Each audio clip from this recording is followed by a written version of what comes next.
सबसे पहले नजर डालते हैं अब तक की बुलेटिन। जी बिल्कुल, गुज़िश्ता रोज़ मुल्क भर में बिजली न होने की वजह से मुतअद्दिद घरों में लाखों का नुकसान हो गया। विहाड़ी के नवाही इलाका 39WB में मोमबत्ती से आग लग गई, जिससे लाखों का नुकसान हो गया। शहरी नईम ने बताया कि रात के वक्त अंधेरा की वजह से मोमबत्ती जलाई, जिसके बाद नींद आ गई तो अचानक पूरे घर में आग लग गई, जिससे घर का मुकम्मल सामान जलकर राख हो गया। जबकि उसकी जगह मेरा छोटा भाई भी सोया हुआ था, उसे दरवाजे तोड़कर अंदर से निकाला, जिससे उसकी जान बच सकी। शहरी ने बताया कि कम से कम 4 लाख रुपए का सामान, जिसमें कपड़े, फर्नीचर और दीगर अशिया ज़रूरिया मुकम्मल तौर पर जल गई हैं, जबकि अहले महल्ला और अपनी मदद आप के तहत आग को बुझाया गया है।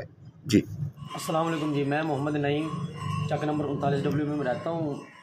ये रात को ना छोटा भाई अंदर सोया हुआ था। बिजली ना होने की वजह से मोमबत्ती को आग लगाने से जब हम सारे बच्चे सो रहे थे तो अंदर आग लग गई मोमबत्ती की वजह से। वो पर्दे को आग लगने के साथ मशीन वगैरह काफ़ी नुकसान हो गया और ये छोटे भाई को भी आग लग गई थी, लेकिन अल्लाह ने जानी माल से बचा लिया है और घर का काफ़ी नुकसान हो गया है।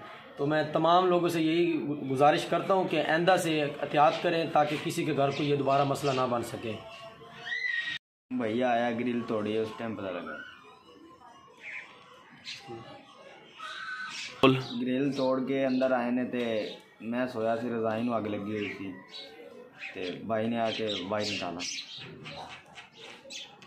नुकसान कितना हुआ है? नुकसान हो गया 4-5 लाख का हो गया। इसलिए नए लाइफ बॉय में है एक्टिव सिल्वर, जो दे जरासीम से 10 गुना बेहतर हिफाजत। नया सिल्वर लाइफ बॉय, दुनिया का नंबर 1 जर्म प्रोटेक्शन सोप।